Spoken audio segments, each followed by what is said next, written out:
Before we begin the story, let us know where you're watching from by leaving a comment below. If you enjoy this video, don't forget to like and subscribe. Have a wonderful day. Enjoy the story, everyone. Manhattan, the Plaza Hotel. The Dom Perignon champagne bubbled in the crystal flute like tiny liquid diamonds, and Emily Carter watched each bubble with the attention of someone who couldn't afford to waste a single drop. 25 years old, MBA from NYU, serving drinks at corporate events because Wall Street decided her credentials were worth less than the connections she didn't have. "More champagne, sir?" she asked with the professional smile she'd learned to use as armor. The man didn't even look up from his iPhone.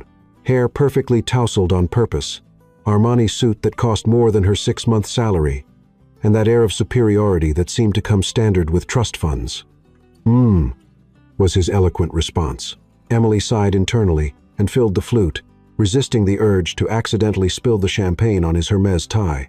The Plaza's grand ballroom buzzed with Manhattan's elite. It was the launch of Grayson Enterprises' new hotel division, and all the sharks were here, sniffing for opportunities. A shrill voice cut through the air like nails on a chalkboard. Emily saw the champagne man, Ethan Grayson, stiffen as if hit by lightning. A platinum blonde, all Botox and designer labels, marched toward his table with the determination of a heat-seeking missile. "I thought you said you were bringing your fiancé tonight, Ethan," Sophia Langley said. Emily recognized the socialite from page 6. She slammed her red acrylic nails on the table. "My father is here, Ethan. Here, waiting to meet this mysterious woman who finally managed to snag Manhattan's most eligible bachelor." Ethan ran his hand through his hair, and Emily noticed he was sweating. The man who seemed made of ice and arrogance was actually melting. "Sophia." "Listen," he began. "Don't give me excuses." She stomped her Louboutin heel on the marble floor. "You told me last week you were engaged. The entire Upper East Side is talking about it. Where is she?"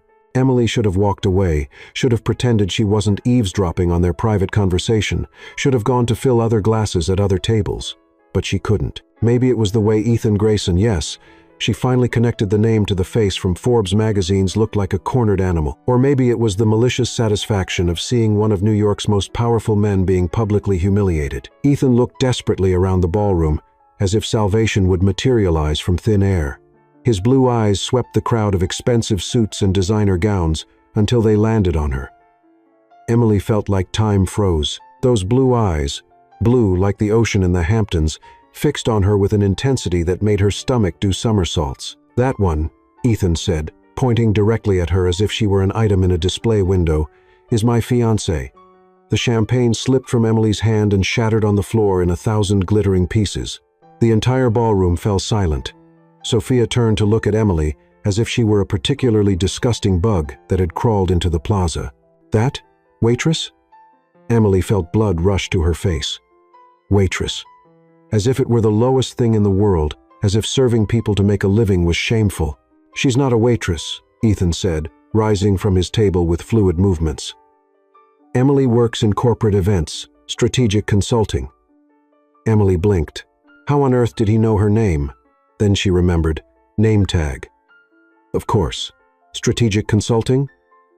Sophia repeated with the tone of someone who'd just swallowed something sour.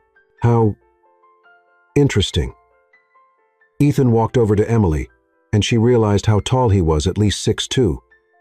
Easily, he stopped right in front of her, so close she could smell his expensive cologne mixed with a hint of desperation. "Darling," he said, and his voice had that intimate tone that should be reserved for people who actually knew each other. "Sorry, I'm late. Midtown traffic, you know how it island." Emily stared at him, completely lost. What the heck was happening? She began. "You're nervous," Ethan interrupted gently, placing his hand on her arm. "It's understandable. First time meeting Sophia." Emily looked at Sophia, who was studying her like a scientist examining bacteria. Then she looked back at Ethan, who was staring at her with an expression that clearly said, "Please, for the love of all that's good, don't leave me hanging." And then, maybe it was the injustice of being called a waitress with contempt. Maybe it was the opportunity to see Manhattan's most arrogant man begging for help. Or maybe it was simply because her life was already a mess anyway. Emily decided to dive headfirst into the abyss. "Hi, honey," she said, forcing a sweet smile and placing her hand on his chest. Sorry about the champagne. You still make me nervous after all this time." The relief that crossed Ethan's face was almost comical. Sophia watched them for a long moment, her eyes narrowing like a snake ready to strike. "Well," she said finally, "how romantic." Emily had the feeling she'd just jumped out of a plane without a parachute, but at least it would be an interesting fall. The Plaza Hotel. Moments later, Emily's heart hammered against her ribs like a caged bird trying to escape. What had she just done? She was standing in the middle of Manhattan's most exclusive event, pretending to be engaged to a man whose net worth probably exceeded the GDP of small countries, while Sophia Langley circled them like a vulture sensing weakness. "So," Sophia said, her voice dripping with false sweetness, "how long have you two been together? I'm surprised Ethan never mentioned you before last week." Emily felt Ethan's hand tighten slightly on her arm. A warning? Or was he as terrified as she was? "We've been private about our relationship," Ethan said smoothly, but Emily caught the slight tremor in his voice. "You know how the press can be." Sophia's laugh was like broken glass. "Oh, I do indeed, but surely you can tell us how you met. It must be quite a story." Emily's mind went completely blank. How did millionaires meet their partners? Country clubs, charity galas, private islands? She had no idea. Her longest relationship had been with Ryan from her college statistics class. And they'd met when he'd asked to borrow her calculator. "We met at—" Emily started, then stopped. Ethan squeezed her arm again. "At Columbia," Ethan finished smoothly. "Emily was getting her MBA while I was doing a guest lecture series for the business school." Emily blinked. That was actually believable, and explained how she might have corporate event experience. "How romantic," Sophia purred. "A professor, student romance. Guest lecturer," Ethan corrected quickly. "And it was after the semester ended, very professional." Emily found herself oddly impressed by his quick thinking. Maybe there was more to Ethan Grayson than just money and arrogance. "And the proposal?" Sophia pressed. "I simply must hear about the proposal." This time, Emily jumped in before Ethan could speak. If she was going to crash and burn, she might as well make it spectacular. "It was actually quite simple," she said, surprised by how steady her voice sounded. "Nothing flashy. Ethan knows I'm not really the type for grand gestures in public." Ethan looked at her with something that might have been admiration. "Emily doesn't like being the center of attention." "How refreshing," Sophia said. And Emily couldn't tell if she was being sarcastic or not. So different from most women in Ethan's orbit. Before anyone could respond, a man with silver hair and a smile that could sell ice to penguins approached their group. Emily recognized him immediately. Charles Langley, Sophia's father, and one of New York's most influential real estate moguls. "Ethan!" Charles boomed, clapping Ethan on the shoulder with the familiarity of old money connections. "I hear congratulations are in order, Mr. Langley," Ethan replied, and Emily noticed how his posture straightened. This was clearly someone whose opinion mattered. "I'd like you to meet my fiancée, Emily Carter." Emily extended her hand, grateful for the etiquette classes her grandmother had insisted on when she was 12. "It's a pleasure to meet you, Mr. Langley." Charles shook her hand with the firm grip of someone who'd closed billion-dollar deals with a handshake. "The pleasure is mine, my dear. I must say, Ethan has excellent taste, and you're quite different from his usual, what shall we call them, companions." Sophia's eyes flashed dangerously. "Daddy!" "Now, Sophia, don't be rude," Charles chuckled. "I'm simply saying it's refreshing to see Ethan with someone who seems to have substance beyond their trust fund." Emily felt heat rise in her cheeks. She wasn't sure if that was a compliment or an insult, but Ethan's slight smile suggested she should take it as the former. "Emily has an MBA from Inu," Ethan said proudly, as if he'd actually had something to do with her education. "She specializes in corporate restructuring and event management." That was close enough to the truth, Emily supposed. She did manage events, just not in the way Charles Langley probably imagined. "Impressive." Charles nodded approvingly. "And what do your parents do, Emily?" Emily's stomach dropped. This was where her carefully constructed facade would crumble. Her father was a mechanic in Queens, and her mother worked part-time at a local diner. Good, honest work, but not exactly the background that would impress Manhattan's elite.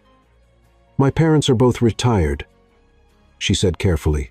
It wasn't exactly a lie. Her father had been forced into early retirement after his back injury, and her mother had cut back her hours to help care for him. "Retired from what field?" Sophia asked sweetly, clearly sensing weakness. Emily's mind raced. What would sound impressive but not too specific? "Consulting," she said finally. "Business consulting." Ethan nodded as if this made perfect sense. That's actually how Emily got interested in corporate events family business. Charles beamed. "Excellent. Nothing like keeping business in the family. You'll have to bring them to the wedding, of course." Wedding. The word hit Emily like a cold slap. Of course, there would need to be talk of a wedding. Engaged couples planned weddings.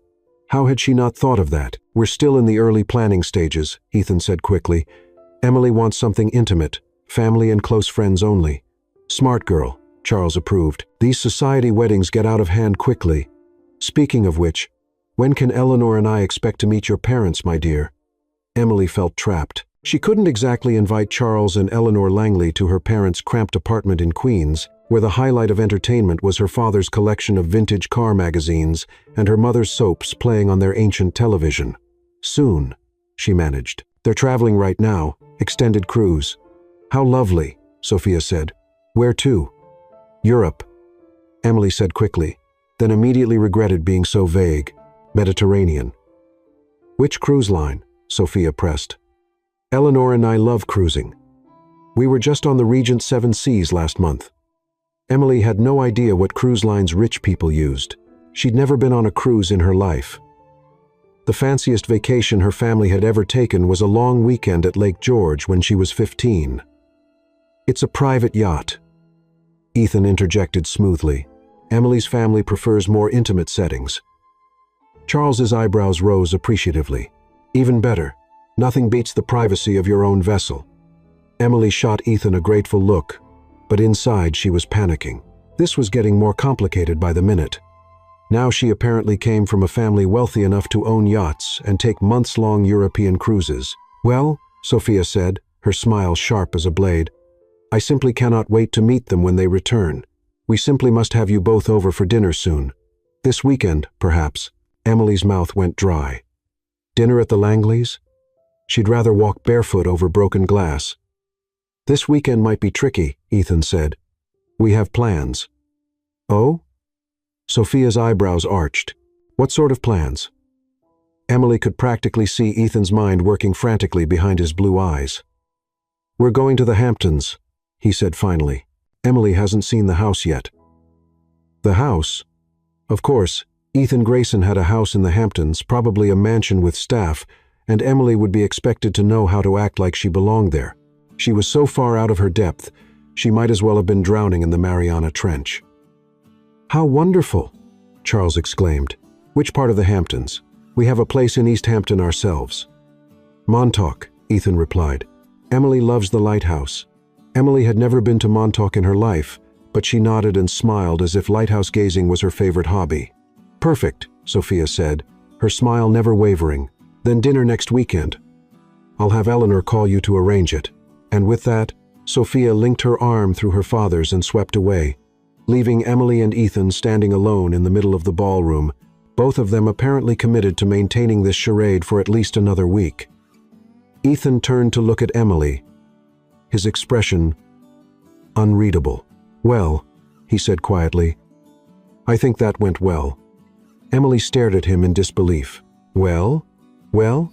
I just agreed to have dinner with people who probably eat with more forks than I own. I supposedly come from a family rich enough to own yachts, and I'm apparently spending the weekend at your Hamptons house looking at lighthouses."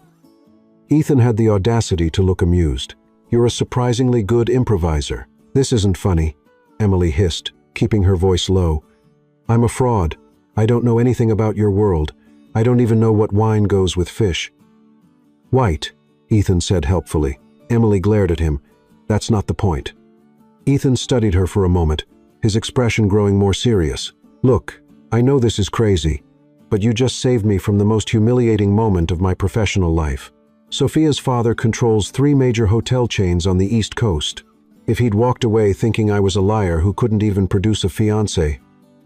"Why did you lie in the first place?" Emily demanded. Ethan ran his hand through his hair, messing up the perfect styling.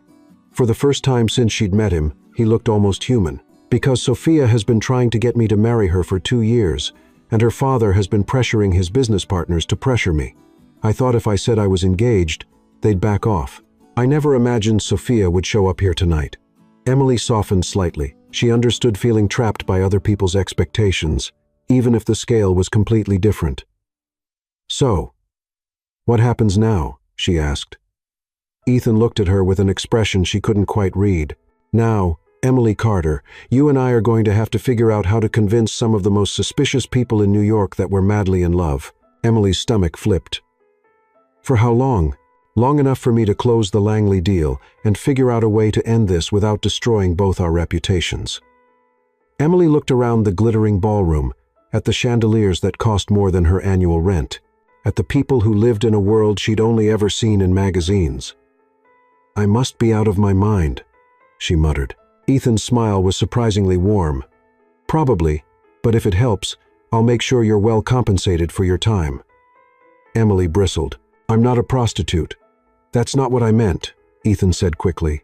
I meant this is going to require you to take time off work, buy appropriate clothes, learn about my background. I'll cover all expenses, plus pay you for your time. Think of it as method acting. Emily stared at him. A part of her wanted to walk away right now, to go back to her normal life of serving champagne to people who barely acknowledged her existence. But another part of her, a part she didn't entirely recognize, was intrigued. When would she ever get another chance to see how the other half lived? To wear designer clothes and eat at restaurants she couldn't pronounce the names of. And if she was being completely honest with herself, there was something about Ethan Grayson that intrigued her. Beneath the arrogance and the perfect facade, she'd glimpsed something vulnerable, something real. One weekend, she said finally. I'll do this weekend in the Hamptons and the dinner with the Langleys. After that, we figure out how to end this cleanly. Ethan's relief was visible. Deal. They shook hands, and Emily tried to ignore the little electric shock she felt when their palms touched. So, she said, trying to sound more confident than she felt, when do I get my crash course in being your fake fiancé? Ethan's grin was almost boyish. How's tomorrow morning sound? I'll pick you up at 8. 8 inches the morning? Emily squeaked. Welcome to my world, darling, Ethan said, and for the first time, the endearment sounded almost genuine. We have a lot of work to do. Emily's apartment, Upper West Side, 7:45 a.m. Emily stared at her closet, as if it had personally offended her. Hanging before her was the entire sum of her professional wardrobe. 2 blazers from Target, 3 blouses that had seen better days, 1 black dress that did double duty for interviews and funerals, and a collection of pants that ranged from acceptable to, pray nobody looks too closely. How exactly did one dress to learn how to be a fake billionaire's fiancé? Her phone buzzed with a text. Downstairs. Black Tesla. Emily's stomach lurched. Of course, he drove a Tesla, probably the most expensive model they made. She grabbed her purse, a fake Coach bag she'd bought from a street vendor, and headed downstairs, her heart hammering with each step. The Tesla was impossible to miss, sleek and silent, like some predatory animal. Ethan stood beside it, looking like he'd stepped out of a magazine spread for men who own small countries. Dark jeans that probably cost more than her rent, a casual button-down that somehow looked both relaxed and expensive, and sunglasses that screamed Italian craftsmanship. Good morning, he said, opening the passenger door for her. Sleep well? Emily snorted. Are you kidding? I spent half the night Googling how to pretend to be rich, and the other half practicing different ways to say yacht without sounding like I've never seen one. Ethan's laugh was genuine, and Emily noticed how it transformed his entire face. And what did you learn? That I'm doomed, Emily said, sliding into the car. The interior was all leather and technology, with more buttons and screens than a spaceship. Also, apparently wealthy people call them vessels, not boats. Good to know you're a quick study, Ethan said, getting behind the wheel. Where we're going should help with the rest. Where exactly are we going? Shopping. Emily's blood pressure spiked. I told you I'm not comfortable with you buying me clothes. I can handle my own. Emily. Ethan's voice was gentle but firm. Look, I know this is awkward, but if you show up to dinner at the Langleys wearing, well, What you're wearing now, they'll know something's up in about 30 seconds. Emily looked down at her outfit, black pants from Kohl's and a blue blouse that had been her interview uniform for 2 years. She felt her cheeks burn with embarrassment and something that might have been anger. What's wrong with what I'm wearing? Ethan seemed to realize he'd stepped into dangerous territory. Nothing's wrong with it. You look lovely. But Sophia has the fashion sense of a bloodhound. She'll spot a non-designer label from across the room, and she'll use it to try to tear you apart. Emily was quiet for a moment. She hated that he was right. She hated that clothes mattered so much in his world. But most of all, she hated that she cared what Sophia Langley thought of her. Fine, she said finally, but I'm paying you back every penny. We'll discuss that later, Ethan said diplomatically, which Emily took to mean not happening. 20 minutes later, they pulled up in front of Bergdorf Goodman. Emily had walked past the legendary department store dozens of times, but she'd never actually been inside. The window displays alone probably cost more than her education. This place looks expensive, she said weakly. It is, Ethan replied cheerfully. But think of it as an investment in our mutual survival. Inside, Bergdorf's was like entering another dimension. Everything was pristine, elegant, and intimidating. The salespeople looked like they moonlighted as supermodels, and Emily was pretty sure the handbag display near the entrance cost more than some people's cars. Mr. Grayson, a tall, impeccably dressed woman, glided toward them like she was floating. What a lovely surprise.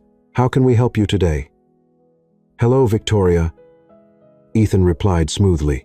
I'd like you to meet my fiancée, Emily Carter. We need to put together a complete wardrobe for her. Country casual, business elegant, and formal evening wear. Victoria's eyes lit up like she'd just won the lottery. Of course, Miss Carter, you have such lovely bone structure. We're going to have fun with this. For the next 3 hours, Emily felt like a very expensive dress-up doll. Victoria and her team of assistants brought out outfit after outfit, each more beautiful and terrifying than the last.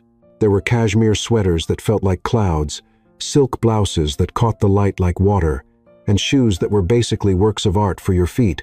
This Valentino dress would be perfect for dinner parties, Victoria said, holding up something that looked like it belonged in a museum. And these Manolo Blahniks? How much does this dress cost? Emily interrupted. Victoria glanced at Ethan, who shook his head slightly. Let's focus on fit and style for now, Victoria said diplomatically. Emily tried on what felt like half the store. Ethan sat in a plush chair outside the dressing room, occasionally offering opinions when Victoria asked for them. Emily noticed he had good taste. He seemed to prefer the simpler, more classic pieces over the flashier options. What about this one? Victoria asked as Emily emerged in a navy blue cocktail dress that somehow made her feel both elegant and comfortable. Ethan looked up from his phone, and Emily saw something flicker in his eyes. That's perfect, he said quietly. Emily looked at herself in the three-way mirror. The dress fit like it had been made for her, skimming her curves without being too tight, hitting just above her knees at the perfect length. She barely recognized herself. We'll take it, Ethan said. Ethan, Emily started to protest. We'll take everything she tried on that fit well, Ethan continued, ignoring her. And we'll need shoes, handbags, and accessories to match. Victoria looked like Christmas had come early. Excellent choice, Mr. Grayson. While Victoria went to arrange everything, Emily cornered Ethan near a display of scarves that probably cost more than her monthly Metro North pass. This is insane, she hissed. Do you have any idea how much money you just spent? It's not about the money, Ethan said. Easy for you to say when you have enough to buy a small island. Ethan studied her for a moment. You're right, I'm sorry. I don't think about money the way most people do, and that was insensitive. Emily blinked. She hadn't expected him to actually apologize. But here's the thing, Ethan continued. This isn't just about fooling Sophia and her father. If we're going to pull this off, you need to feel confident, and confidence is a lot easier to fake when you're not worried about whether your outfit is giving you away. Emily considered this. It was manipulative, but it wasn't wrong. She had felt different in that navy dress, straighter posture, steadier voice, more direct eye contact. Fine, she said, but we're setting some ground rules. I'm listening. First, No more surprise shopping trips without discussing it first. Second, I want to know the total cost of everything, and we're going to work out a payment plan. Emily, I mean it, Ethan. I won't be anyone's charity case. If I'm going to do this, I'm going to do it as an equal partner, not as some project you're dressing up for your amusement. Something shifted in Ethan's expression. Respect, maybe. Deal, he said. What's the third rule? Third rule. You said ground rules, plural. What's the third one? Emily hadn't actually thought of a third rule, but she was on a roll. Third, you have to teach me about your world. Really teach me. Not just what fork to use, but who these people are, what they care about, how they think. If I'm going to convince them I belong in your life, I need to understand what your life actually looks like. Ethan nodded slowly. That's fair, but it goes both ways. What do you mean? I mean, if I'm going to teach you about my world, you have to teach me about yours. If we're supposed to be engaged, I should know more about you than just your name and where you went to school. Emily felt a flutter of panic. Her world was so ordinary compared to his. What could possibly interest Ethan Grayson about her life in Queens? Her parents' struggles, her student loans, shared apartments with roommates who left dirty dishes in the sink. Trust me, she said. My world isn't nearly as interesting as yours. I'll be the judge of that, Ethan said. Besides, Sophia's going to ask me personal questions about you. How we met was just the beginning. She'll want to know your favorite foods, your pet peeves, what you do for fun. If I don't know those things, she'll figure out we're lying faster than you can say prenup. Emily's stomach dropped. Prenup? Ethan's face went slightly pale. Right about that. We should probably discuss what people are going to expect, Mr. Grayson. Victoria reappeared with several garment bags and boxes. Everything is ready for you. Perfect, Ethan said, looking relieved at the interruption. Emily, why don't you change back into your clothes, and we'll head to lunch. We have a lot to talk about. As Emily went back to the dressing room to change out of the last outfit she'd tried on, a cashmere sweater and designer jeans that made her feel like a completely different person, she caught her reflection in the mirror. Who was this woman staring back at her? 2 days ago, her biggest worry was whether she could afford to replace her broken laptop.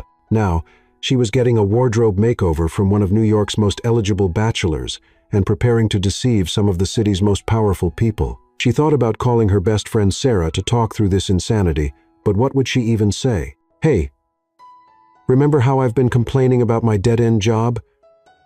Well, funny story. No, she was in this alone, at least for now. When she emerged from the dressing room in her original clothes, she felt like Cinderella after midnight. Ethan was waiting with enough shopping bags to stock a small boutique. Ready for lunch? He asked. Where are we going? Somewhere we can talk without being interrupted, Ethan said. And somewhere you can practice being my fiancé without an audience. As they walked toward the exit, Emily realized that despite her nerves, despite the insanity of the situation, despite the fact that she was way out of her depth, she was actually looking forward to it, which was probably the most dangerous thing of all. Nougatine, Midtown Manhattan, 1:30 p.m. The hostess at Nougatine treated Ethan like visiting royalty, leading them to a corner table with floor-to-ceiling windows overlooking Central Park. Emily tried not to gawk at the sleek interior, the perfectly arranged sushi bar, or the fact that she could probably live for a month on what one meal here cost. Mr. Grayson, your usual table, the hostess said with a bow that seemed genuinely respectful rather than obsequious. Chef Tanaka wanted me to tell you that he has fresh bluefin today, flown in this morning from Tokyo. Please give Chef Tanaka my regards, Ethan replied, pulling out Emily's chair for her, and tell him we'll trust his judgment for our selections today. As the hostess glided away, Emily stared at Ethan. You have a usual table, and the chef personally sends you messages. Ethan had the grace to look slightly embarrassed. I eat here often, and I may have invested in Tanaka's new restaurant concept last year. Of course you did, Emily muttered, then caught herself. Sorry, I don't mean to sound bitter. It's just, this is all very overwhelming. I can imagine, Ethan said, and surprisingly, he sounded like he actually could. Look, I know my life seems excessive from the outside. And honestly, a lot of it is. But some of it is just practical necessity when you move in certain circles. A server appeared with warm towels and poured water from a bottle that Emily was pretty sure cost more than her weekly grocery budget. She watched Ethan's easy interaction with the staff, polite, appreciative, but clearly accustomed to this level of service. "Tell me about your practical necessities," Emily said, accepting her towel with what she hoped was appropriate grace. Ethan leaned back in his chair, studying her. "Where do I even start?" "Okay, here's one. I haven't bought my own groceries in about 8 years. I have a housekeeper, Mrs. Liu, who handles all of that. She's been with my family since I was in college. She knows what I like, what I need, and she's better at it than I ever was. It's not about being lazy. It's about time management." Emily tried to imagine never setting foot in a grocery store, never wandering the aisles at 11 p.m. because you forgot you were out of milk, never comparing prices or clipping coupons or calculating whether you could afford the name-brand pasta this week. "What else?" she asked. "I have a driver, Daniel, who's been with Grayson Enterprises for 15 years. I could drive myself most places, but when I'm being driven, I can work, make calls, review contracts. Plus, parking in Manhattan is a nightmare, even when you can afford it." The first course arrived, delicate pieces of sashimi arranged like edible art. Emily watched Ethan pick up his chopsticks with practiced ease and tried to mirror his movements without dropping anything. "I have a personal assistant, Lauren, who manages my calendar, screens my calls, handles my travel arrangements. I have a trainer who comes to my home gym 3 times a week, not because I'm vain, but because staying in shape is basically a requirement in my industry. Looking successful is part of being successful." Emily managed to get a piece of yellowtail to her mouth without incident. It was, she had to admit, the best fish she'd ever tasted. "That sounds exhausting." "It can be," Ethan admitted. "But it's the only life I've ever known. My grandfather built Grayson Enterprises from nothing. My father expanded it. Now it's my turn. And there are a lot of people depending on me to not screw it up." "How many people work for Grayson Enterprises directly?" "About 1,200. But if you count all our contractors, suppliers, and the businesses that depend on our partnerships." Ethan paused as if he'd never calculated it before. Probably closer to 10,000. Emily nearly choked on her sake. 10,000 people? "It's not something I think about every day," Ethan said quickly.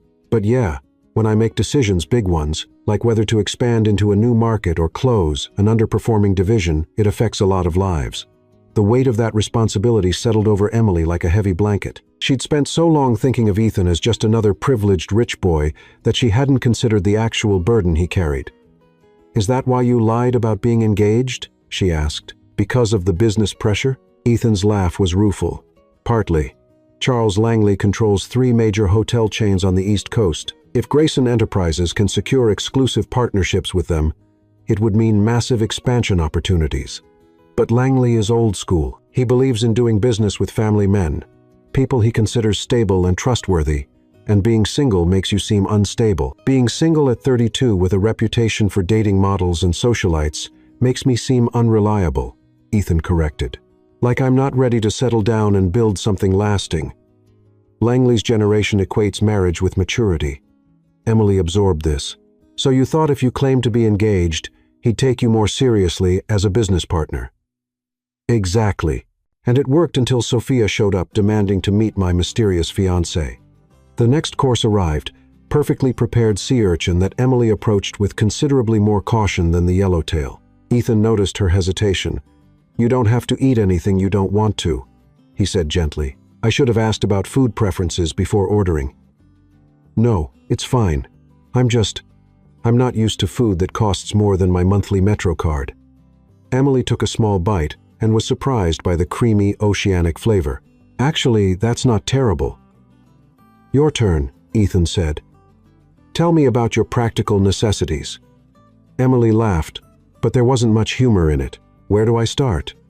I share a 2-bedroom apartment in Astoria with my roommate Sarah because neither of us can afford to live alone in the city. I take the subway everywhere because I don't own a car, can't afford one, and know where to park it anyway. I buy generic brand everything at the grocery store, and I meal prep on Sundays so I don't waste money eating out during the week." Ethan listened without interrupting, his expression serious.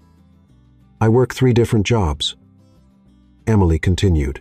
The corporate events thing, which is really just high-end catering with a fancy title. I also tutor kids in math and economics online, and I pick up freelance bookkeeping work for small businesses. Last month, I made about $3,800 total, and after rent, student loans, groceries, and transportation, I had maybe $400 left over. $400, Ethan's voice was quiet. $400, Emily confirmed, which goes into my emergency fund because the last time I didn't have an emergency fund, I ended up eating ramen for 2 weeks when my laptop died, and I couldn't afford to fix it and pay rent in the same month. Ethan set down his chopsticks. Emily, I'm not telling you this so you'll feel sorry for me, Emily said quickly. I'm telling you because you wanted to know about my world. This is what it looks like for most people my age. We're educated, we work hard, but we're basically one major expense away from financial disaster at any given time. Is that why you agreed to this insane arrangement? Ethan asked. The money? Emily considered the question seriously. Partly, she admitted. But honestly, I was also curious. When am I ever going to get another chance to see how the other half lives? To wear clothes that cost more than my monthly salary and eat at restaurants I've only read about in magazines? And what? How does it feel, living like the other half? Emily looked around the restaurant, at the other diners who clearly belonged in this rarefied world, at the waitstaff who moved with practiced precision, at Ethan himself, who commanded respect simply by existing. Terrifying, she said honestly, but also intoxicating. I felt different in those clothes this morning, more confident, like I could handle anything. I've never felt that way before. You should feel that way all the time, Ethan said. And there was something intense in his voice that made Emily's pulse quicken. Confidence isn't about what you're wearing or where you're eating. It's about knowing your worth. Easy to say when your worth is literally in the billions. That's not what I meant.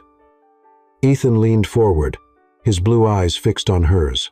Emily, in the past 24 hours, you've handled being thrust into a completely foreign situation with more grace and intelligence than most people I know would have managed. You set boundaries with me this morning when you could have just gone along with whatever I wanted. You're quick thinking, funny, honest, and brave enough to take on a challenge that would send most people running. Emily felt heat rise in her cheeks. You barely know me. I know enough, Ethan said. I know you're nothing like the women I usually spend time with. There was something in the way he said it that made Emily's stomach flutter. What are the women you usually spend time with like? Ethan was quiet for a moment, as if deciding how honest to be. Predictable, he said finally. They want the same things: expensive dinners, designer clothes, vacations in exotic locations, access to exclusive events. They're perfectly pleasant, but they're not challenging. Challenging? They don't push back. They don't question anything. They don't make me think about things differently. Ethan's gaze met hers again. You've made me think more in one day than I have in months. Emily didn't know what to say to that. The intensity of his attention was both thrilling and terrifying. She was saved from having to respond by the arrival of their main course. Perfectly grilled fish with vegetables she couldn't identify, but that tasted incredible. Your turn to ask me something, Ethan said, apparently sensing her need to change the subject. Okay, Emily said, grateful for the reprieve. What's the worst part about being you? Ethan blinked, clearly not expecting that question. The worst part? Yeah. Everyone always focuses on the money and the power and the glamorous lifestyle, but what's the downside? Ethan was quiet for so long that Emily began to think he wouldn't answer. When he finally spoke, his voice was softer than she'd heard it before. The loneliness, he said. It sounds ridiculous, I know. I'm surrounded by people all the time, but most of them want something from me: a business deal, an investment, an introduction, an invitation. It's rare to meet someone who's interested in me as a person rather than as Ethan Grayson, CEO. That's not ridiculous, Emily said quietly. That sounds awful. It is, sometimes. And the pressure. People think having money means you don't have problems. But the problems just change. Every decision I make affects hundreds of people. Every relationship I have gets scrutinized by the press. Every mistake I make gets magnified and analyzed and used against me. Emily thought about her own problems: student loans, cramped apartment, uncertainty about the future, and realized that while they were difficult, they were also fundamentally private. No one was watching her every move, judging her every decision, waiting for her to fail. "Is that why you've never been married?" she asked. "Because you can't trust people's motives?" Ethan's smile was rueful. "Partly, but also because I've never met anyone who made me want to take that risk." The way he was looking at her when he said it made Emily's heart skip a beat. She took a large gulp of sake to cover her confusion. "Okay, my turn again," Ethan said. "What's your biggest dream? If money wasn't an object, what would you do with your life?" Emily didn't hesitate. "I'd start my own business. Event planning, but real event planning. Not just serving drinks at other people's parties. I'd specialize in weddings and corporate retreats. Maybe expand into destination events. I have a whole business plan worked out. I've been refining it for 3 years. What's stopping you?" "Startup capital," Emily said simply. "I'd need at least $50,000 to get started properly. Business license, insurance, initial marketing, equipment, enough runway to survive the first year while I build a client base. I've got about $8,000 saved up." $50,000 isn't that much," Ethan said thoughtfully. Emily laughed. "Easy for you to say. For me, it might as well be $50 million. Have you considered investors? Who's going to invest in someone with no track record and no connections?" Emily shook her head. "I'll get there eventually. It'll just take longer than I'd like." Ethan was studying her with that intense expression again. "Tell me about your business plan."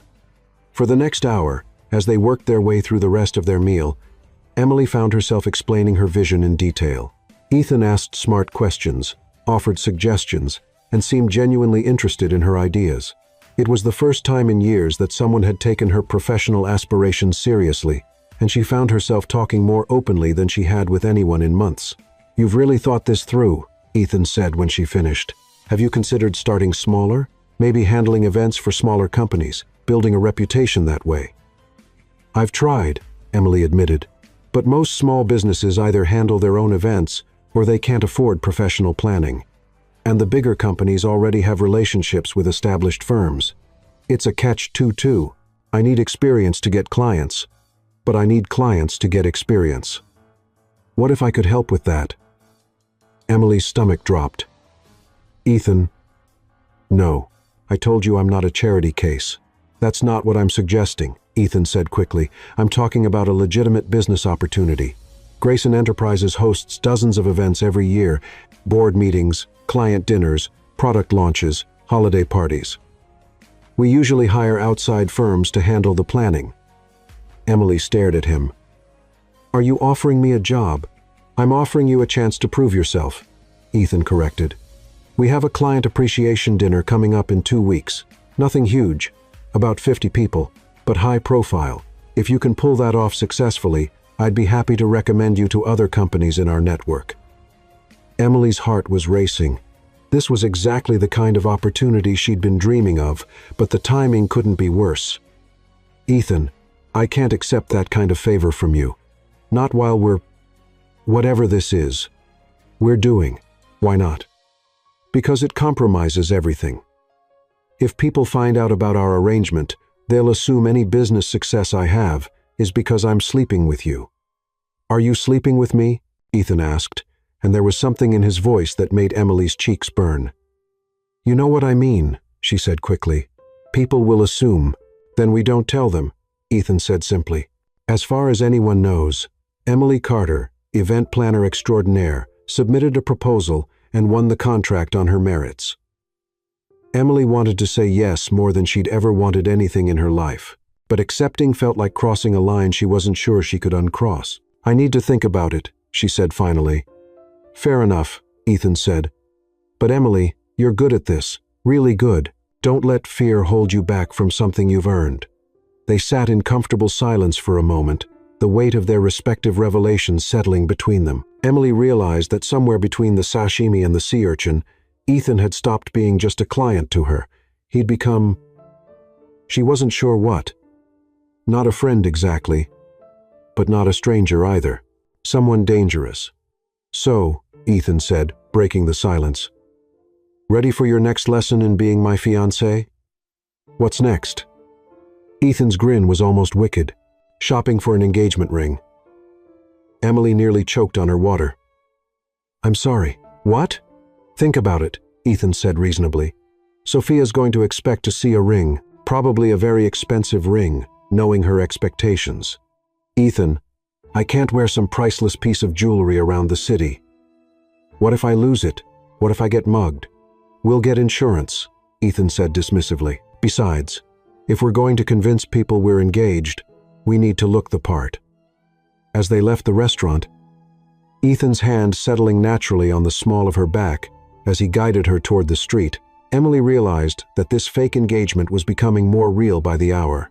And that was absolutely the most terrifying thing of all. The black Tesla was waiting at the curb, and as Ethan opened her door, Emily caught her reflection in the window. For just a moment, she looked like the kind of woman who belonged in Ethan Grayson's world. The question was, did she want to? Tiffany & Company, 5th Avenue, 3:45 p.m. Emily had walked past Tiffany & Company hundreds of times during her years in New York, but she'd never actually set foot inside. The iconic blue boxes in the windows were like artifacts from another world, beautiful, untouchable, and completely beyond her reach. Now, as Ethan held the heavy glass door open for her, she felt like an imposter about to be exposed at any moment. The interior was exactly what she'd imagined. Pristine white cases filled with sparkling treasures, soft lighting that made everything glow like captured starlight, and an atmosphere of hushed reverence that made her want to whisper. The salespeople moved with the practiced grace of ballet dancers, each one impeccably dressed and radiating the kind of confidence that came from handling objects worth more than most people's annual salaries. Mr. Grayson, a distinguished man with silver hair and kind eyes, approached them immediately. What a wonderful surprise. How may we assist you today? Hello, Michael, Ethan replied warmly. I'd like you to meet my fiancée, Emily Carter. We're looking for an engagement ring. Michael's professional smile became genuinely warm as he turned to Emily. Miss Carter, congratulations. This is such an exciting moment. Please come with me to our private viewing room, where we can give you our full attention. As they followed Michael through the store, Emily caught glimpses of price tags that made her stomach clench. A simple tennis bracelet cost more than her parents' mortgage. A pair of diamond earrings was priced higher than her student loans. She was definitely in over her head. The private viewing room was an oasis of cream-colored leather and soft lighting, with a large mirror and comfortable seating that probably cost more than her monthly rent. Michael gestured for them to sit while he disappeared to gather options. Are you okay? Ethan asked quietly, noticing her deer in headlights expression. You look like you're about to bolt. I might, Emily admitted. Ethan, I can't wear something that costs more than a house. What if something happens to it? Nothing will happen to it, Ethan said firmly, and even if something did, that's what insurance is for. You keep saying that, but I've never owned anything valuable enough to insure. I don't even have renter's insurance. Ethan looked genuinely shocked. You don't have renter's insurance? It's another monthly expense I can't really afford, Emily said defensively. I'm careful with my stuff. We're getting you renter's insurance, Ethan said immediately. Ethan, it's not charity. It's common sense. What if there's a fire, a break-in? You'd lose everything. Before Emily could argue further, Michael returned with several black velvet trays that he set on the table with ceremonial care. Emily's breath caught in her throat. Even in the soft lighting, the diamonds blazed with an inner fire that seemed almost alive. Now, Michael said, settling into his chair with obvious relish, let's talk about what speaks to you. Do you prefer classic elegance, vintage glamour, or something more contemporary? Emily stared at the array of rings, each one more stunning than the last. I honestly don't know. I've never really thought about engagement rings before. That's perfectly normal, Michael assured her. Many brides-to-be are overwhelmed by the choices. Perhaps we could start with some basics. What's your lifestyle like? Are you very active? Do you work with your hands? I work in event planning, Emily said, falling back on their established cover story. So, I need something that won't snag on fabric or get in the way when I'm setting up venues. Excellent. That suggests something with a lower profile, perhaps a bezel or channel setting. Michael lifted a ring from the first tray. This is a classic solitaire in a platinum setting. 2 carats, excellent cut. VVS, one clarity. He slipped it onto Emily's finger, and she stared in wonder. The diamond caught the light and threw it back in rainbow fragments that danced across the walls. It was beautiful, but it was also massive, the kind of ring that screamed, "Look at me!" from across a room. "It's stunning," Emily said diplomatically, "but maybe a little large for everyday wear." Ethan was studying her hand with an unreadable expression. "What do you think?" Michael asked him. "I think Emily should choose what makes her feel comfortable," Ethan said, which was exactly the right answer but somehow felt disappointing.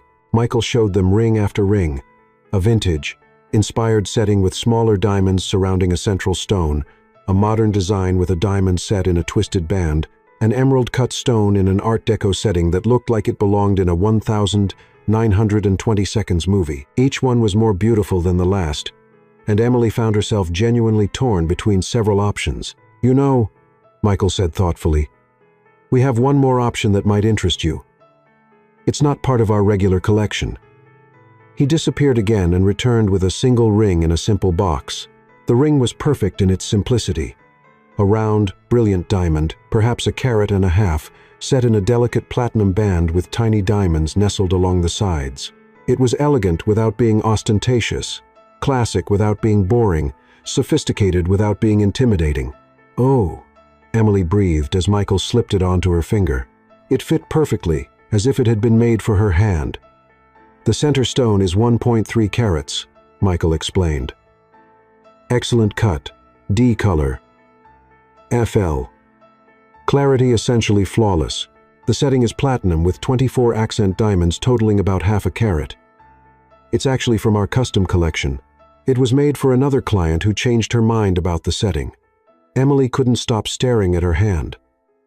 The ring felt substantial but not heavy. Noticeable, but not overwhelming. It was the kind of ring she would have chosen for herself if she lived in a world where such choices were possible. "What do you think?" Ethan asked, and when Emily looked up, she was surprised by the intensity in his expression.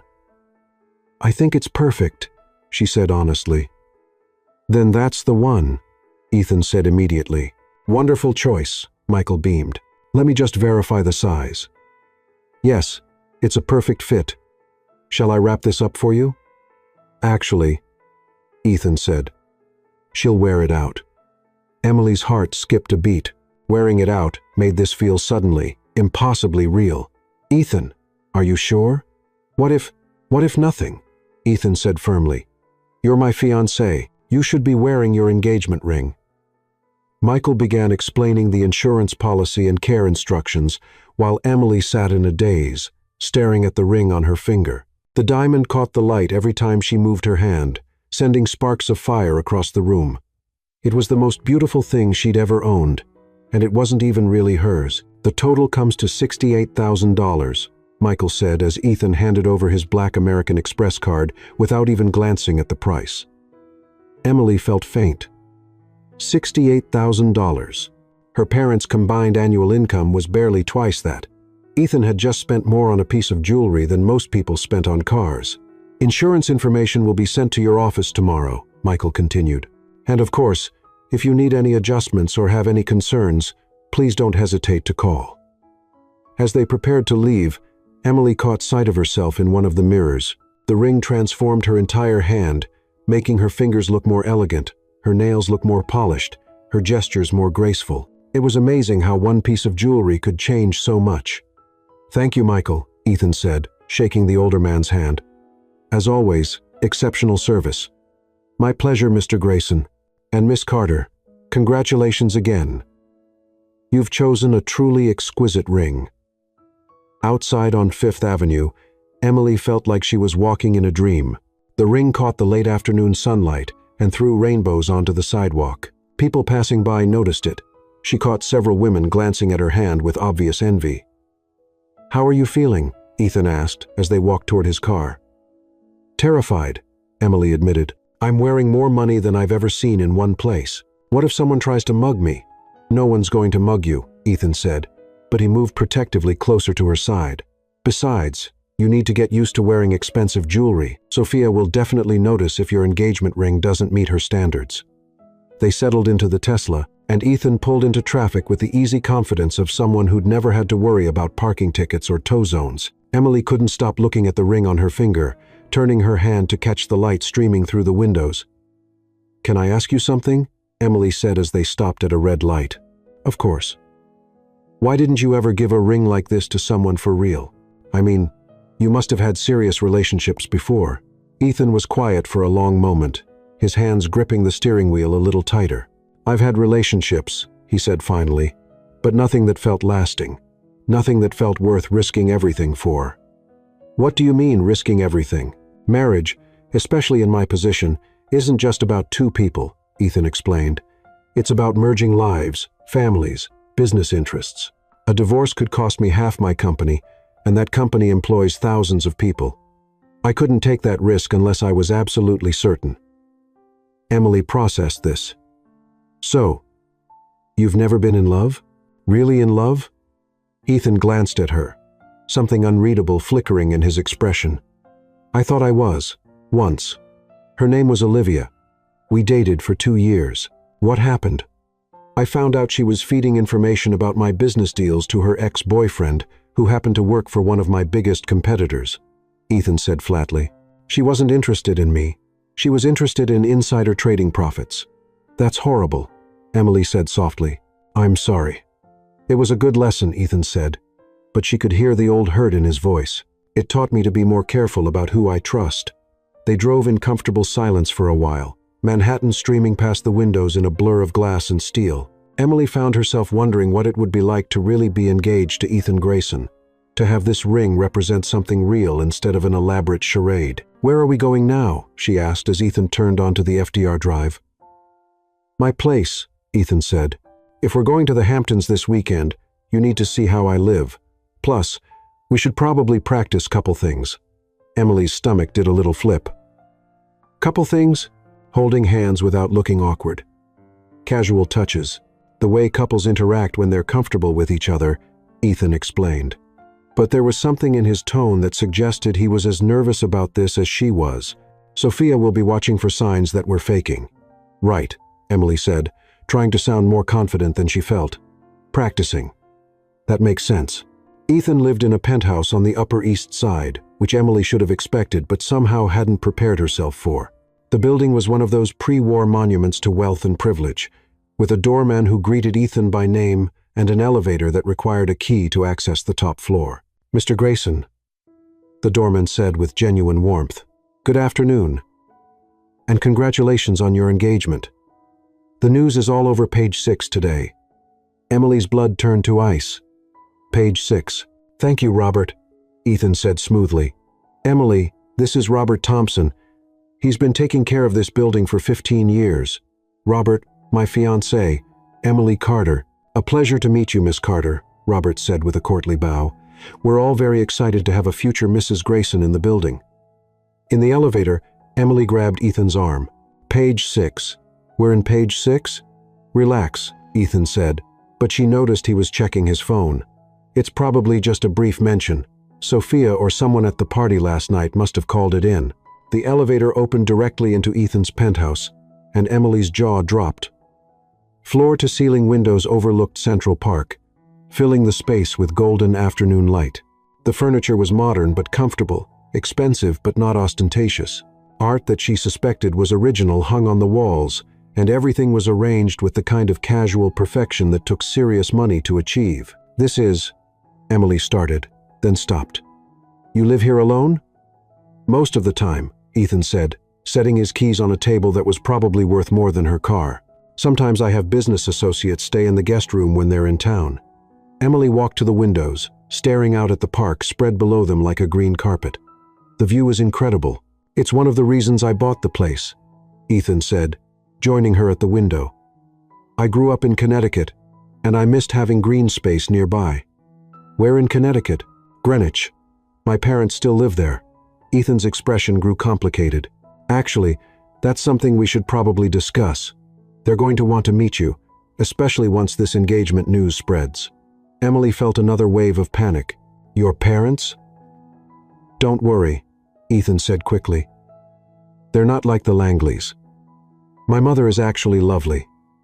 She used to be a teacher before she married my father, and my dad, despite being a successful businessman, is pretty down to earth.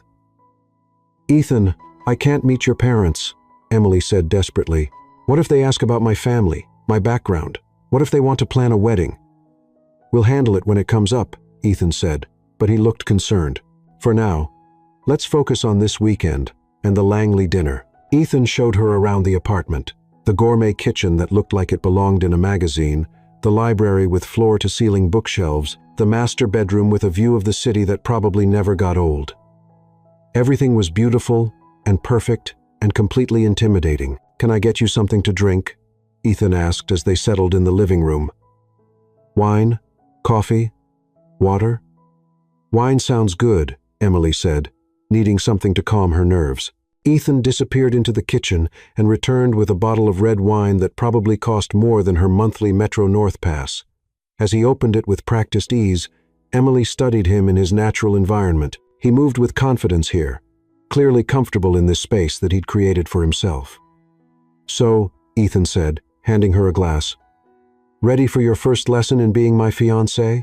Emily took a large gulp of wine, which was admittedly the best wine she'd ever tasted, and tried to look braver than she felt. What did you have in mind?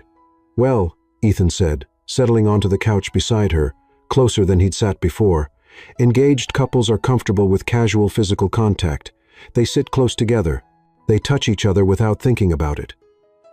Emily was hyper-aware of the warmth radiating from his body, the subtle scent of his cologne, the way his presence seemed to fill the space around her. Okay, she said, her voice slightly breathless. Ethan reached over and took her hand, the one wearing the engagement ring, and intertwined their fingers. Like this, he said softly, natural, comfortable. Emily stared down at their joined hands. His was larger than hers, with long fingers and calluses that suggested he did more than just sit behind a desk all day. The contrast between his hand and the delicate ring on her finger was somehow incredibly intimate. This feels... She started, then stopped. Feels what? Ethan asked, and when she looked up, she realized he was much closer than she'd thought. Real, Emily whispered. Something shifted in Ethan's expression, an intensity that made her pulse quicken. For a moment, she thought he might kiss her, and the terrifying part was that she wanted him to. Instead, he cleared his throat and leaned back slightly. Good, he said, his voice rougher than usual. That's exactly what we're going for. Emily's phone buzzed with a text, breaking the spell. She glanced at it and felt her stomach drop. What is it? Ethan asked, noticing her expression. Emily showed him the phone. The text was from her roommate, Sarah. Girl, you need to call me right now. You're in the gossip blogs, and my phone is blowing up with people asking if you're really engaged to Ethan Grayson. How do people even know who I am? Emily asked weakly. Ethan was already pulling up page 6 on his phone. His expression grew grim as he read. They have your name, your age, and the fact that you work in corporate events. Someone did their homework fast. What does that mean? It means, Ethan said slowly, that our little charade just became a lot more public than we planned. Emily's phone rang. The caller ID showed her mother's number. Oh no, Emily breathed. My parents are going to see this. Answer it, Ethan said gently. Tell them you'll call them back later to explain everything. Emily answered the phone with shaking hands. Hi, Mom. Emily Jane Carter. Her mother's voice came through loud and clear. You had better start explaining why Mrs. Lopez from next door just called to tell me my daughter is engaged to a billionaire, and it's all over the internet. Emily closed her eyes. Mom, I can explain, but... Are you pregnant? Her mother interrupted. Is that why you're rushing into marriage with someone we've never met? I'm not pregnant, Mom, Emily said quickly. And we're not rushing into anything. I need to call you back later, okay? I promise I'll explain everything. Emily, I love you, Mom. I'll call you tonight. Emily hung up before her mother could protest further. Ethan was watching her with sympathy. How bad was it? She thinks I'm pregnant, Emily said miserably. And she's probably calling my dad right now, and he's probably having a heart attack because his little girl is marrying someone rich enough to be featured in Forbes. What do you want to do? Ethan asked. Emily looked around his penthouse, at the engagement ring on her finger, at the man who had somehow become the center of a storm she wasn't sure she could weather. 24 hours ago, her biggest problem had been whether she could afford to replace her broken laptop. Now she was fake engaged to one of New York's most eligible bachelors. Her face was probably all over social media, and her parents thought she was pregnant. "I want," Emily said slowly, "another glass of that wine, and then I want you to teach me everything I need to know to survive dinner with the Langleys without humiliating both of us." Ethan smiled, and for the first time since this whole insane adventure began, Emily thought she might actually be able to pull it off. "Deal," Ethan said, refilling her glass. "But first, we need to come up with a story for your parents, because if they're anything like mine, they're going to want to meet me very soon." Emily groaned and buried her face in her hands. The engagement ring caught the light even in that position, reminding her that there was no going back now. She was in this completely, whether she was ready or not. Ethan's penthouse, later that evening. The wine had helped, but not enough. Emily sat curled up on Ethan's impossibly comfortable couch, her phone silenced after the 15th call from numbers she didn't recognize. Apparently, news of Ethan Grayson's engagement was bigger than either of them had anticipated. "How are you holding up?" Ethan asked, settling beside her with his own glass of wine. He'd loosened his tie and rolled up his sleeves, making him look more human and somehow more dangerous at the same time. "I've been better," Emily admitted, unconsciously twisting the engagement ring around her finger. "My phone has been ringing non-stop. Sarah is freaking out. My parents are confused and worried. And apparently, 3 different gossip blogs want exclusive interviews about our whirlwind romance." Ethan winced. "I'm sorry. I should have anticipated this. When you're in the public eye, even small news becomes big news very quickly." "Small news?" Emily laughed. But there wasn't much humor in it. "Ethan, I'm nobody. I serve drinks at parties and tutor teenagers in algebra. Why does anyone care who you're marrying?" "Because," Ethan said carefully, "most people in my position marry within their social circle. The media loves a Cinderella story, even when it's not real." The irony wasn't lost on Emily. If only they knew how close to the truth that actually was. "Speaking of not real," Emily said, "we need to figure out what we're going to tell people when they ask for details. Your assistant called while you were in the kitchen. Apparently, 3 different magazines want to do engagement photo shoots, and someone from the Today Show wants to interview us next week." Ethan nearly choked on his wine. "The Today Show?" "That's what Lauren said. She's been fielding calls all afternoon." Emily pulled up the notes she'd taken on her phone.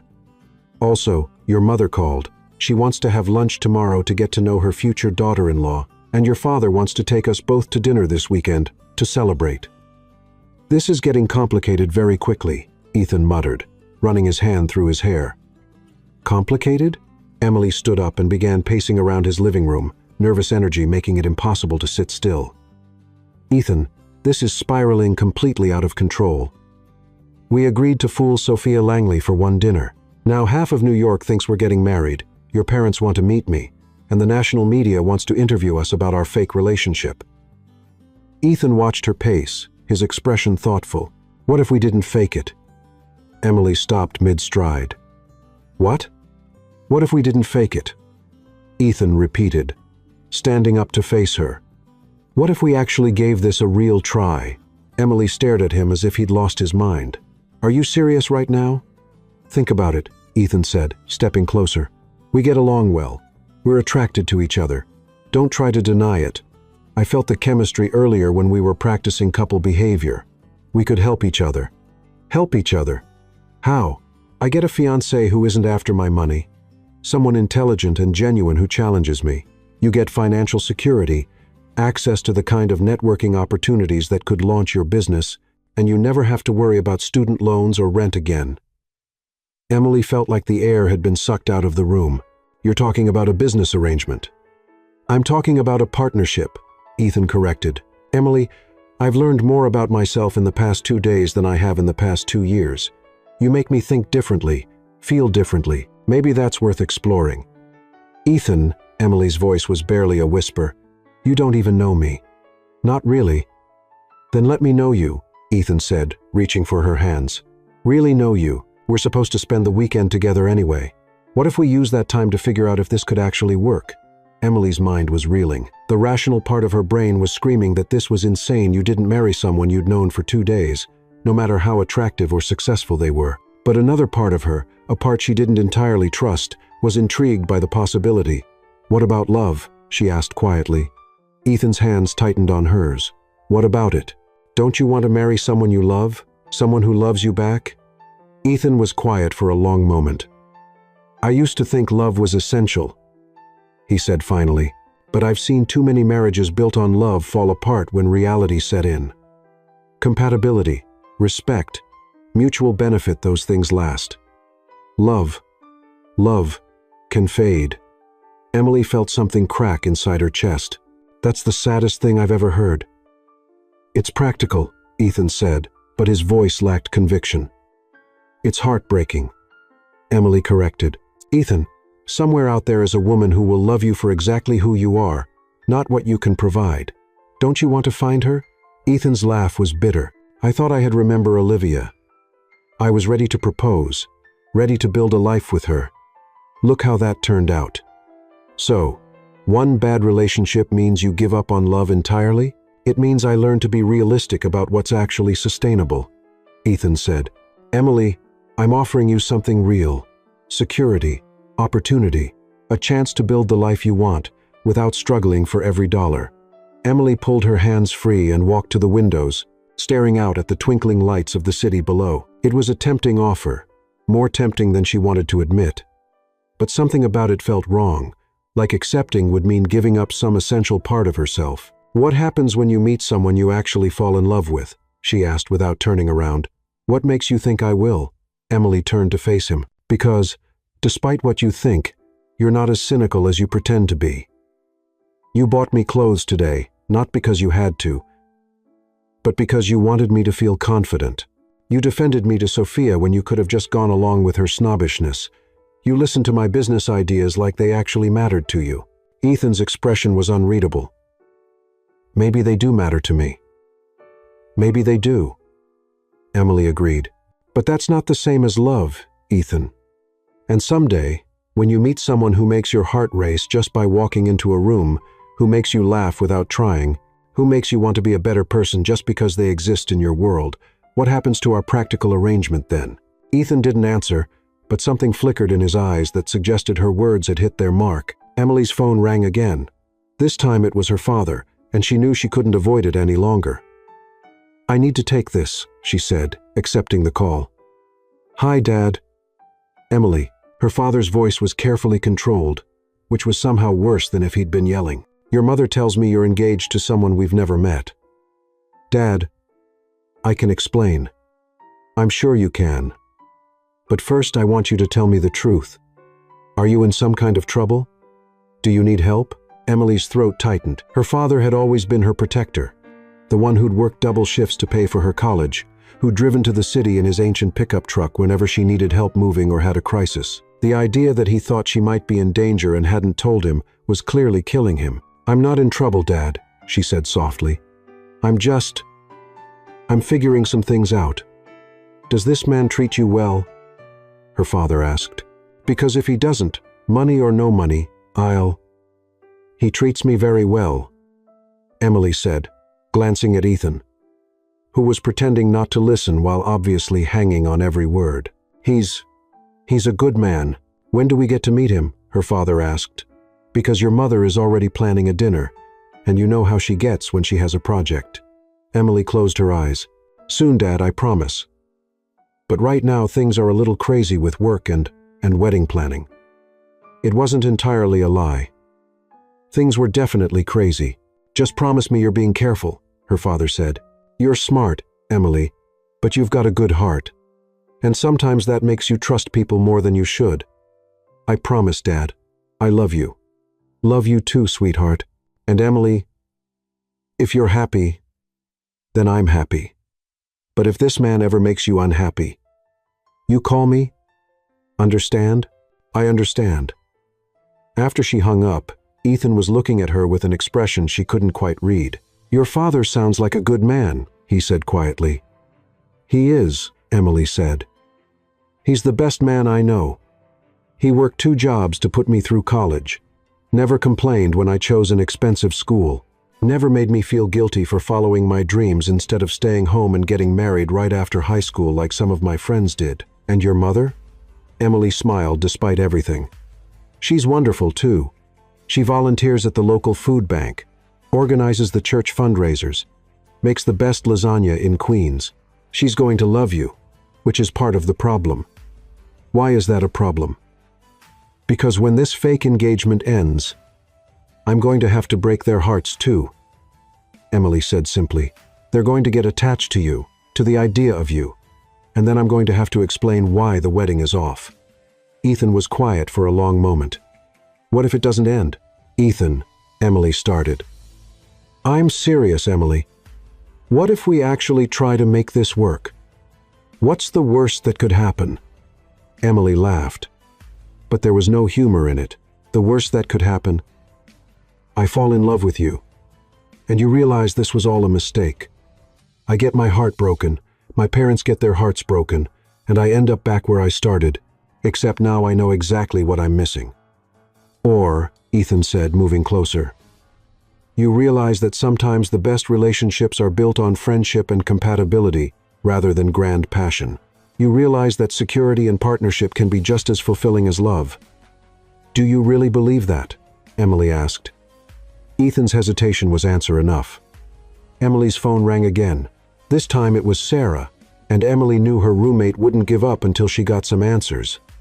I should take this, Emily said. Sarah has been blowing up my phone all day. Emily! Sarah's voice was so loud that Ethan could probably hear every word. What the actual heck is going on? I come home from work, and there are reporters outside our building asking about you and Ethan Grayson. Reporters? Emily's blood ran cold. Outside our apartment? 3 of them, with cameras. Mrs. Liu from 4B is having the time of her life, giving them quotes about what a lovely, quiet girl you are. Emily closed her eyes. Sarah, I'm so sorry. I never meant for any of this to affect you. Forget about me. Are you okay? Are you safe? Because I Googled this guy, and Emily, he's like really rich and really handsome and really rich. Did I mention rich? I noticed, Emily said dryly. So, what's the story? Is this real? Are you actually engaged to a billionaire? Because if you are, I have some thoughts about the wedding menu. Emily looked at Ethan, who was watching her with those intense blue eyes that seemed to see right through her. It's complicated, Sarah. Complicated how? You're either engaged or you're not. I can't really explain over the phone. Can you stay at Tom's tonight? I'll explain everything tomorrow. I promise. Emily Jane Carter, you're scaring me. Just tell me you're safe, and this isn't some kind of pretty woman situation. I'm safe, Emily said firmly. I promise, and it's definitely not a pretty woman situation. Okay, but I'm expecting a full explanation tomorrow with details. All the details. After Emily hung up, she and Ethan sat in silence for a while. The weight of the day, the decisions, the impossible situation they'd created, pressed down on both of them. We should probably start preparing for this weekend, Ethan said finally. If we're going to pull this off, you need to know more about my background, my family, my life in the Hamptons. Emily nodded, though part of her wondered if they were just postponing the inevitable crash. Tell me about your house there. It's not huge by Hamptons standards, Ethan said, which Emily suspected meant it was still larger than any house she'd ever been in. 3 bedrooms, 4 bathrooms, deck overlooking the ocean. My grandfather bought it in the 1962 when you could still get oceanfront property without selling a kidney. What do people do in the Hamptons? Emily asked. I mean, for fun.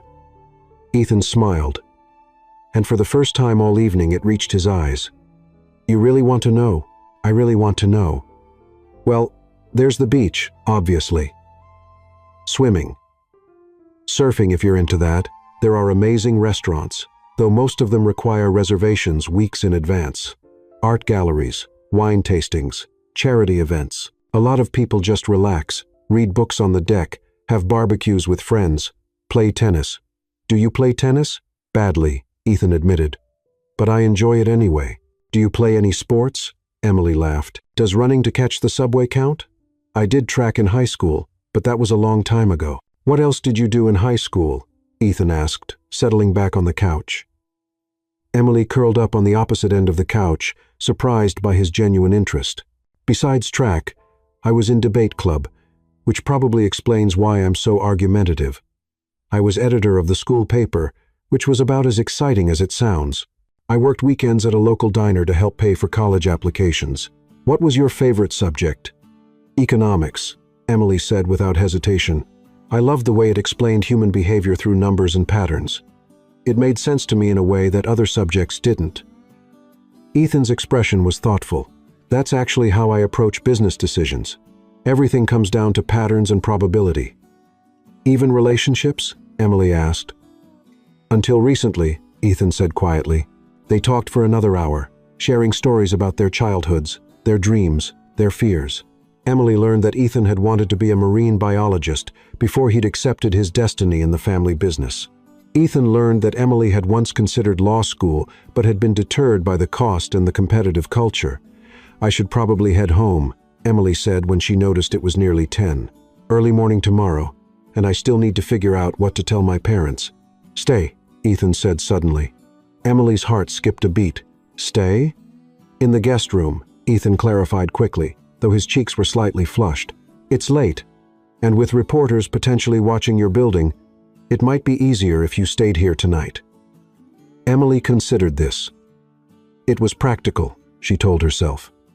Purely practical. Okay, she said, but I'll need to borrow something to sleep in. Ethan's expression grew suddenly intense. I'll find you something.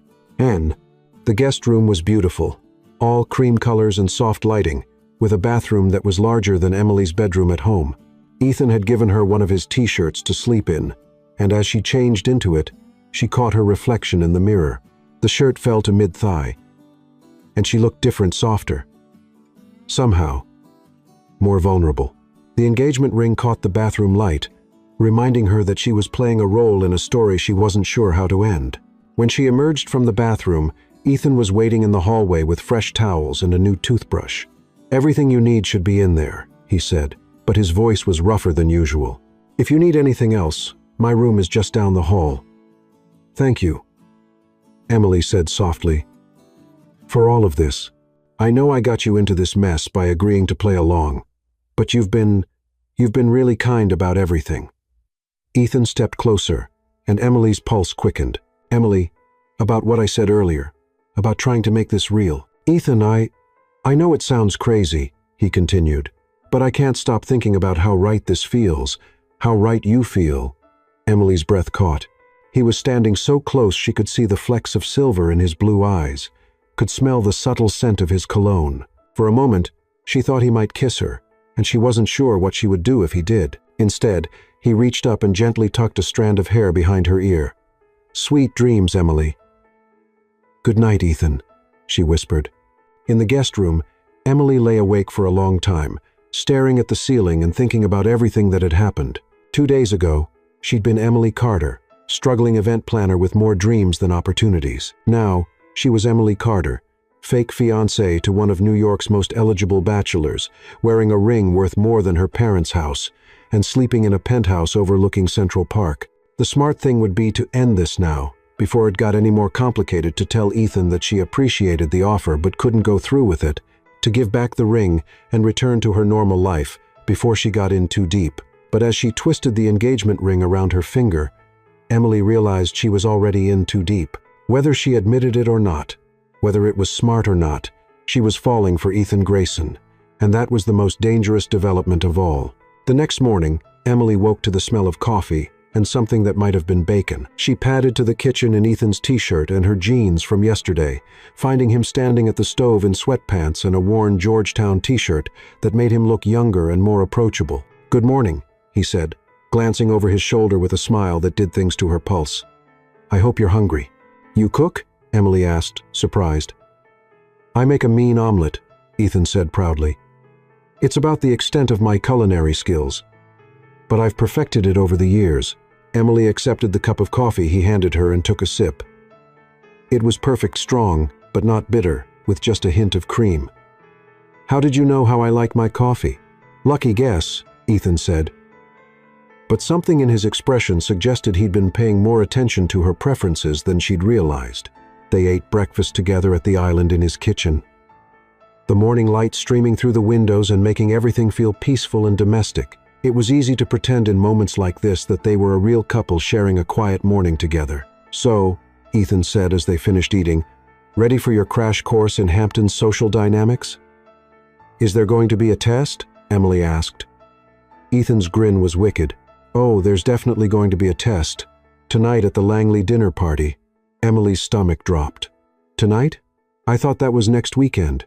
"Oh, Sophia called this morning while you were sleeping," Ethan said apologetically. "She moved it up. Apparently, she's dying to get to know you better." Emily buried her face in her hands. "I'm not ready for this." "Yes, you are," Ethan said firmly, reaching across the island to take her hands. "Emily, you're smart, funny, graceful, and more genuine than anyone in that room will be. You're going to be fine. Oh, what if I use the wrong fork? What if I say something stupid? What if they figure out that I don't belong there?" "Then they figure it out," Ethan said simply. "But I don't think they will. And even if they do, you'll handle it with the same grace you've handled everything else." Emily looked down at their joined hands, at the engagement ring that sparkled in the morning light. "Ethan, about what you said last night." "I meant it," Ethan said quietly. "All of it." Emily met his eyes, seeing the sincerity there, the hope, the vulnerability he was trying to hide. "I need time to think about it." "How much time?" "I don't know," Emily said honestly. "This weekend, maybe. After we get through the Langley dinner, and I see what your world is really like." Ethan nodded slowly. "That's fair. But Emily, whatever you decide, I want you to know that meeting you has changed something for me. You've made me remember what it feels like to be excited about the future." Emily's heart clenched. "Ethan, I know it's a lot," Ethan said quickly. "I know this whole situation is insane, but maybe the best things in life are a little insane." Before Emily could respond, Ethan's phone rang. He glanced at the caller ID and grimaced. "It's my mother," he said. "I should probably take this."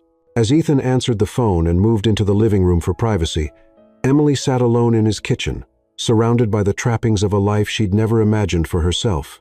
Through the windows, she could see Central Park stretching out below, filled with joggers and dog walkers and people living their normal lives. Was this what she wanted? This beautiful cage of privilege and expectation? The security was tempting, more tempting than she wanted to admit. She'd never have to worry about money again. Never have to choose between paying rent and buying groceries, never have to stress about student loans or health insurance or any of the thousand small anxieties that had plagued her adult life. But what would she be giving up in exchange? Her independence, her dreams of building something of her own, the possibility of finding real love with someone who chose her not because she was convenient, but because he couldn't imagine his life without her. Ethan returned from his phone call looking slightly shell-shocked. "Everything okay?" Emily asked. "My mother wants to have lunch with you today," Ethan said. "She's excited to meet her future daughter-in-law." Emily's stomach clenched. "Today? I tried to put her off, but you don't say no to Margaret Grayson when she's made up her mind about something," Ethan said apologetically. "She's made reservations at Le Bernardin for one." "Le Bernardin?" Emily squeaked. "Ethan, that's one of the most expensive restaurants in the city." "It's also my mother's favorite," Ethan said. "Look, I know this is a lot to ask, but she's already suspicious about why I've never mentioned you before. If we cancel lunch, she'll know something's up." Emily closed her eyes and tried to center herself. Lunch with Ethan's mother at one of the city's most exclusive restaurants. Tonight, dinner with the Langleys. This weekend, the Hamptons. It was like being thrown into the deep end of a pool she'd never learned to swim in. "Okay," she said finally. "But you owe me another shopping trip. I can't meet your mother wearing yesterday's clothes." Ethan's relief was visible. "Done. Bergdorf's opens at 10. We'll find you something perfect." As they prepared to leave, Emily caught sight of herself in the mirror by Ethan's front door. The engagement ring sparkled on her finger, catching the light and throwing rainbow reflections on the walls. For just a moment, she looked like the kind of woman who belonged in Ethan Grayson's world. The question was, did she want to? By the time they reached the street, Emily had made a decision. She would give this weekend really give it an honest try. She would meet Ethan's mother, survive dinner with the Langleys, spend time at his house in the Hamptons, and see what his world really felt like when she was living in it rather than just visiting. And then she would decide whether Ethan Grayson's practical proposal was worth risking her heart for. As they settled into the Tesla, Ethan reached over and took her hand. "Ready for your next adventure, fiancé?" he asked with a smile that was equal parts nervous and hopeful. Emily looked down at their joined hands, at the ring that made this all seem suddenly, impossibly real. "Ready as I'll ever be," she said. But as they pulled into Manhattan traffic, Emily couldn't shake the feeling that she was about to discover something that would change her life forever, one way or another. Epilogue. 1 year later, Central Park, New York.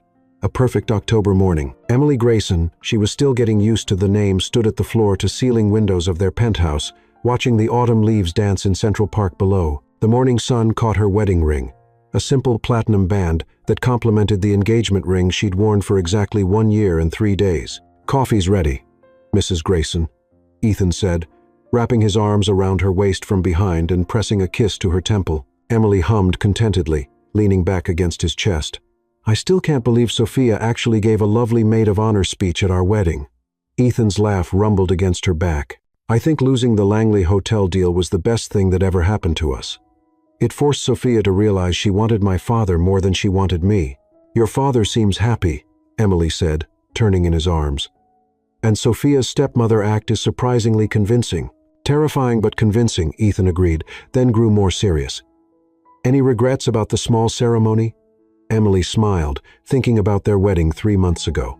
After the media circus died down, and they'd successfully navigated that disastrous Langley dinner where Sophia had indeed tried to expose Emily's ordinary background, only to have it backfire spectacularly when Ethan had stood up and declared his pride in marrying a woman who'd earned everything through her own merit, they decided on an intimate ceremony, just their families, a few close friends, and a justice of the peace in the garden of Ethan's parents' house in Greenwich. Emily's parents had been nervous but charmed by the Graysons, and Margaret had immediately adopted Emily's mother as her co-conspirator in spoiling their future grandchildren. "No regrets," Emily said firmly, though I'm still shocked that page 6 called it refreshingly authentic. "Speaking of authentic," Ethan said, his eyes twinkling, "how's the new business?" Emily's face lit up.